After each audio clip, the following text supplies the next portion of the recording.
एक बार कार्यक्रम बना। नवाब साहब कालेसर के जंगलों में शिकार खेलने जाएंगे। कालेसर के जंगल खूंखार जानवरों के लिए सारे भारत में मशहूर थे।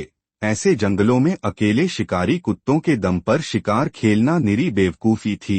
आठ वजीर ने बड़े पैमाने पर इंतजाम किए। पानीपत से इस काम के लिए विशेष रूप से सधाए किए।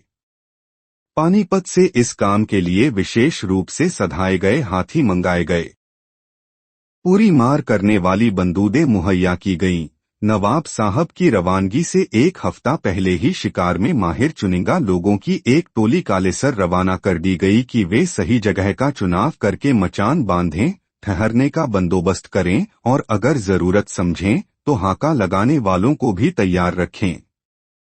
इस तरह हर कोशिश की गई कि नवाब साहब कम से कम वक्त में ज्यादा से ज्यादा शिकार मार सकें। अब सवाल उठा कि नवाब साहब के शिकार पर कौन कौन जाएगा।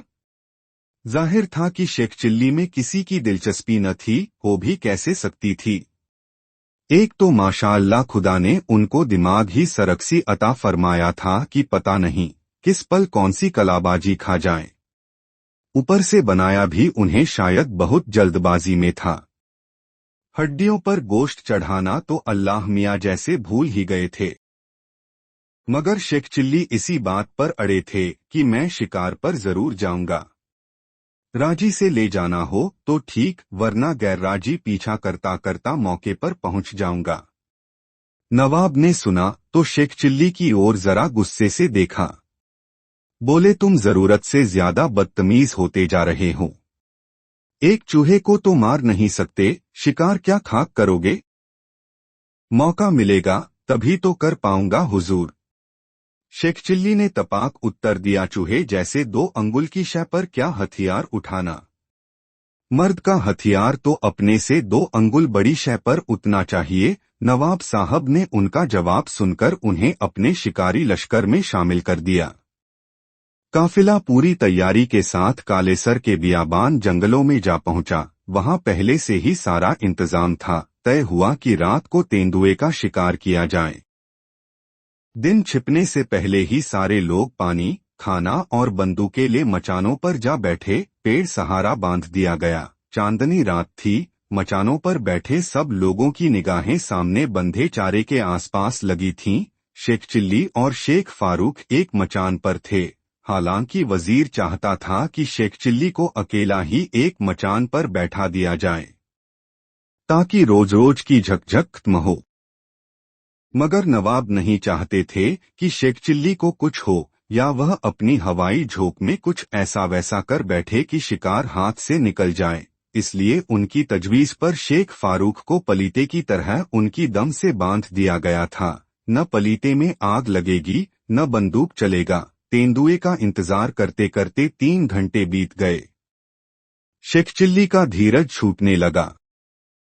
वह शेख फारूक से फुसफुसाकर बोले, अजीब अहमक है यह तेंदुआ भी। इतना बढ़िया शिकार पेड़ से बंधा है और कमबख्त गायब है। शिकार में ऐसा ही होता है। शेख फारूक ने शेख चिल्ली को चुप रहने का इशारा करते हुए बेहद धीमी आवाज में कहा, खाक ऐसा होता है। शेख चिल्ली फुसफुसाकर बोले, मेरा तो जी चाहता है बंदूक लेकर नीचे कूद पड़ूं और वह नामुराद जहां भी है वहीं हलाल कर दूं। शेख फारूक ने उन्हें फिर चुप रहने को कहा। शेख चिल्ली मन मसोसकर एक तरफ बैठ गए।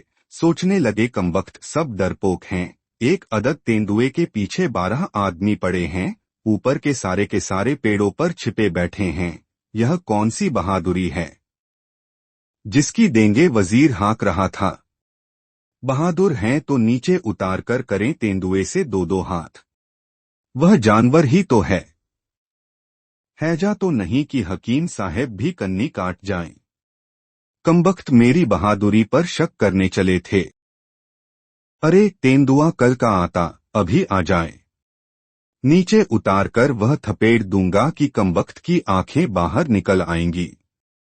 मगर सुना है वह छलांग बड़े गजब की लगाता है। मेरे नीचे उतारते ही उसने मुझ पर छलांग लगा दी तो क्या हुआ।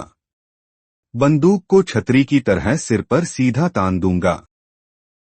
ससुरा गिरेगा तो सीधा बंदूक की नाल पर गिरेगा, पेट में धंस जाएगी नाल, हो जाएगा ठंडा।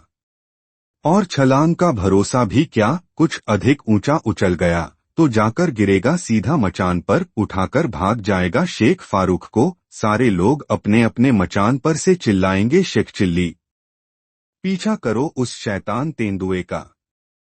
शेख फारूक को ले भागा।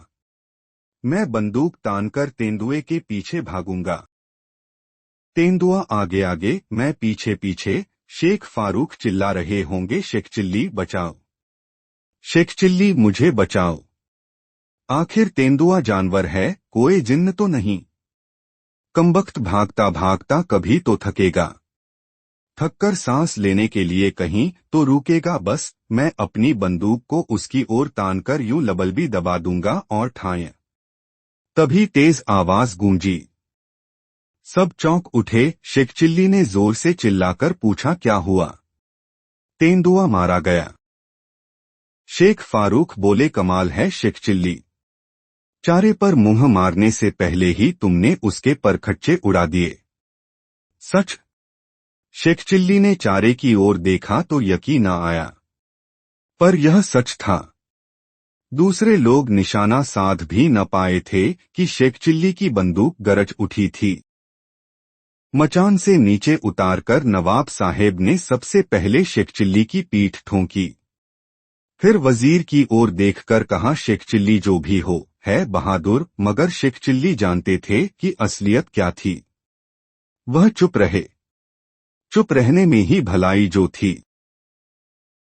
ऐसी ही और मजेदार कहानी